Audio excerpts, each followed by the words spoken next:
When you lay everything out that you own in a collection, that's when you realise this is less of a collection, more of an obsession. This is, I think, 90% of my Phoenix Wright Ace Attorney collection.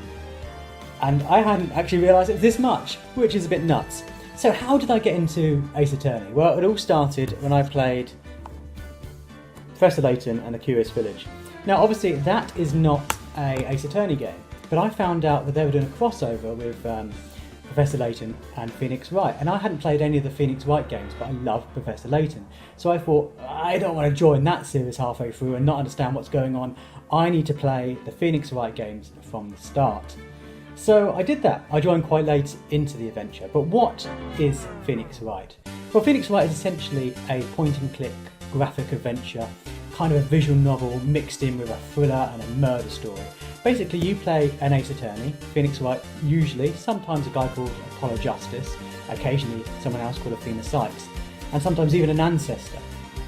And your job is to go around solving a murder. It basically is divided into two parts. The first part, you investigate a murder scene from the first person, and in the second, you're in a courtroom, which is played from the third person perspective, and you have to figure out how you can use the evidence presented in court to try and prove the person you're defending is innocent, and also find obviously the guilty party in the process. It's based on the Japanese legal system, so there's not really a jury in all the games. You just have to convince a judge that what you believe is the truth.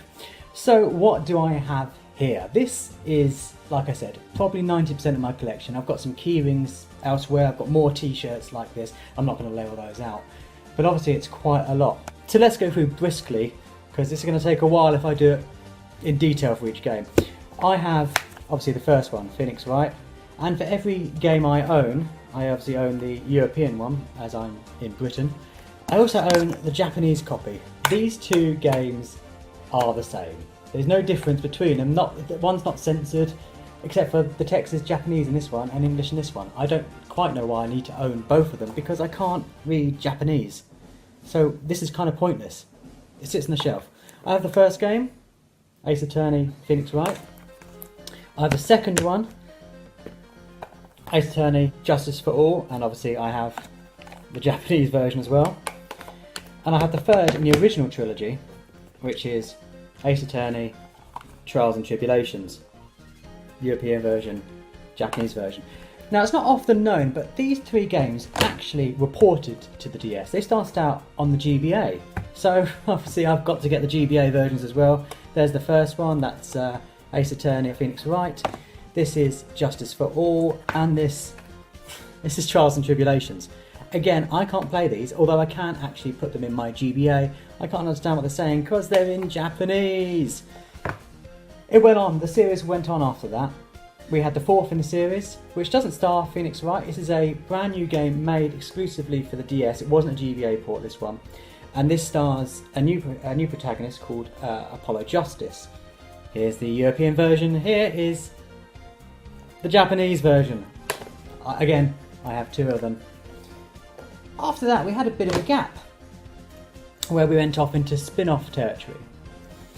What they did was they knew the popularity of these games, but what surprised them was the popularity of this fine fellow, Miles Edgeworth. He's probably the greatest character created for the series. I love this guy. Again, I've got a lot of figures. These are blind boxes. You don't know what you're going to get in the box. You just have to buy them for Japan and hope they send characters you haven't got. That's Mia. I've got Maya Fey there. Obviously Phoenix Wright. And my favourite character here is Prosecutor Goddo, who's in Trials and Tribulations. There he is in the mask. Sadly, I don't have the mask version. It's the only one of the blind boxes I don't have.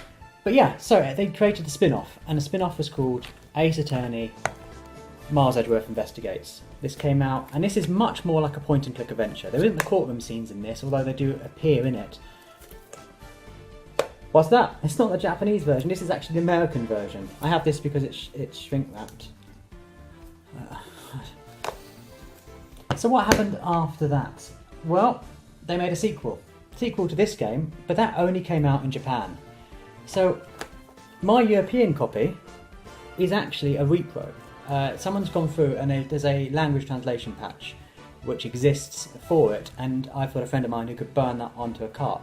Obviously I would have bought this legitimately if I could have done, but it was never released in Europe, and in fact the translation was never released even digitally. They only kept this in Japan. That's the Japanese copy of it. This is great. It's such a shame that this game wasn't released in Europe, because I think this is one of the best ones. It's certainly better than the game that came before it, Ace Attorney Investigates 1. After that, where do we go? Well, we can go in two directions. There is the game that started it all, really, the Layton Phoenix Wright crossover. If you love Professor Layton games, this is probably closer to Phoenix Wright than it is Professor Layton, but it's great to see the two characters combined, because the two series kind of fed off each other. They both exist kind of in a symbiont relationship. They feed off each other, and they both are better for the other one existing. Obviously I knew the good professor, the good English gentleman first, but now I've grown to obviously like the American lawyer more. Though of course he's not really American, he's Japanese, and let's not get into that whole nonsense of translation. If you want to read up on that, I suggest you do that, because the translation mistakes they've made with Phoenix Wright in the first game, in this game, cause a headache for the whole series, but that's a conversation for another day. What we got next in Europe was actually the fifth game. And this one is called Dual Destinies, released physically in Japan, but not released in Europe, not released in America, only available digitally. You can get it as a download title. This is just an empty box. There's no cards in there. I just got a box cover. Eventually we got a sequel to that last year, I think it was, which was obviously Ace Attorney 6, as the Japanese call it, but we called it Spirit of Justice. I didn't like this one as much as Dual Destinies. I found there's lots of the spirit section where you have to use the spirit guide to prove a case. I thought was incredibly flawed, and you have to get the exact precise frame in a video to prove a case. I found that quite cumbersome. In Japan, they got to enjoy some other stuff though. They got this, Gyakuten Saiban, which is actually the Great Ace Attorney. This is basically Phoenix Wright's ancestor, and it's a prequel set in the turn of the century Japan, so in 1900 Japan. They had a sequel to this, number 2, which came out this year, and I'm midway through this one. But despite all of your campaigns and all of your signatures and all of your desperate emails to Capcom, this is never going to come out outside of Japan, solely because it features Sherlock Holmes, and there is no way the Arthur Conan Doyle estate is going to allow a release of a game that shows Sherlock Holmes as kind of an imbecilic detective. He is the greatest detective that's ever existed in literature, so I can't see them endorsing a game that shows him as a buffoon. So how am I able to play these games if they were never released in Europe?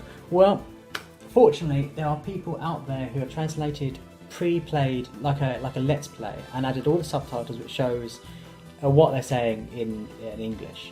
I watch those on my GPDXD, basically as a video. I pretend to press the button, but I'm not actually interacting with it whatsoever, I'm just reading the text. And this series, it doesn't really suffer from that. It's essentially a visual novel, so you still get to enjoy the story.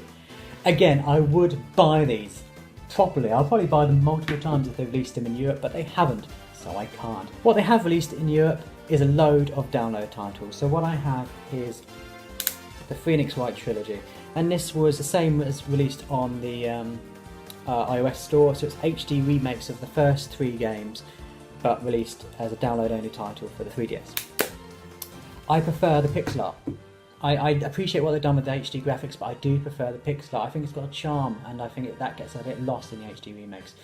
So what else have I got here? Well, like I said, it's a bit of an obsession, and fortunately Capcom have seen fit to serve the fans well. We've got quite a lot of art books that got released. More in Japan, admittedly, but we have had a few in Europe. So this was released, and this is the art book that covers the first 4 games. I think it covers up to Apollo Justice. Following on from that, we then had this one, which was the art book for the 5th game. Again, this shows a lot of detail. I don't want to show too much in case it spoils the game, but it's got a lot of concept art in there, which I really appreciate. I really enjoy that sort of thing. On top of that, we've had books from Capcom that have shown Phoenix Wright in his in a character encyclopedia. We've had in Japan art books. This is for the recent spin-offs, and then obviously for the trilogy I've got this Japanese version because I didn't originally think I would get the translated European version. I only got that because it had a reprint and it became much cheaper. On top of that, I have a couple of guidebooks which I picked up quite cheaply. These cost a couple of pounds, and I tend to get them when I'm getting something imported from Japan. I tend to just stuff another guidebook in. Sometimes, like this one, this is for Trials and Tribulations, they only show a walkthrough, which is pretty much useless for me as I don't speak Japanese. However, in this one, which is for investigations, Mars Edgeworth investigations, they have a lot of concept art at the back and interviews, which I quite like, even though I can't obviously read interviews. They have these books, which are kind of novels that go in between the games. They're basically manga, and they're okay, they're not tremendous. On top of that, I have the more rare items. So with this, which is the special edition, the Japanese exclusive limited edition for Apollo Justice, came this, and I love this. This shows all the sprites from the first 3 games, which you can just cycle through and watch them, because I love the sprite work in this series. So it's quite great to have. Basically, this is a digital encyclopedia. You can spin through it, look at all the sprites, listen to all the sounds, and see how the characters interact. Not a proper game, an encyclopedia, but really cool to have this. It takes about 4 hours to look for everything, but I think this is quite cool. I have a DVD that shows trailers, essentially useless, you can get all this on YouTube. And that's about all. I've got a couple of soundtracks here, but I'm not going to show those because you can kind of listen to the music in the background. It's kind of cool. And, I have chases, I have protective sheaves for my 3DS. Sheaves. I should never say the word sheath, that sounded weird. But that's about all I have. Like I said, I've got key rings, but you don't need to see those. It's quite a lot of things. In fact, I counted up and I had 18 DS games or 3DS games, obviously 3 GBA games, and I've got the same game several times on download. What's exciting for the future is they've announced they kind of hinted towards the fact that these games are going to get released on the Switch. There's going to be a new version which is going to be divided into 3 parts. First one showing the original trilogy, next one showing 4, 5 and 6, and then after that we are going to get Ace Attorney 7, and that's going to be on the Switch. Clearly I'm going to buy a Switch just to play that game. Hopefully they have little fancy controllers that go with it. Basically, if they stick Ace Attorney on anything, I tend to buy it, which is how this has happened. I love the series because I like things that obviously make you think. I love a strong story. I've said that many times in the past, and these have really engaging stories. They get longer and longer and longer as you go through the series. The first one's 10 hours. By Phoenix Wright versus Professor Layton, you're looking at 30 hours. These 2 games, if you include the extra cases that download games, are nudging the door of 50 hours. So they get longer and longer and longer as you go. The 2 recent ones in Japan, about 30 hours of watching. So that's just a solid playthrough. That's not involved in thinking, that's just reading. So there's quite a lot here. I've said in other videos that these are going up in price. So if you're interested in getting onto the series, probably before the Switch version is released, you want to jump onto that now, because even in the short space of time that I've been collecting, which is about 4 years, I got this one for a couple of pounds in CEX, and now you're looking at over 10 quid just to get it. I dread to think how much some of the Japanese ones are, or indeed the GBA ones are. I picked those up relatively cheap. But yeah, I love the series, and if you have any questions about this or any of the games in Pacific, please send me a message on Twitter, or you can stick a comment below. If you like what you've seen here, there's lots of other videos we've been doing, so have a look and see if there's ever anything that takes your fancy. Subscribe to YouTube by pressing the subscribe button, and then there's a bell. I don't know what the bell does, but press it because everyone tells you to press the bell.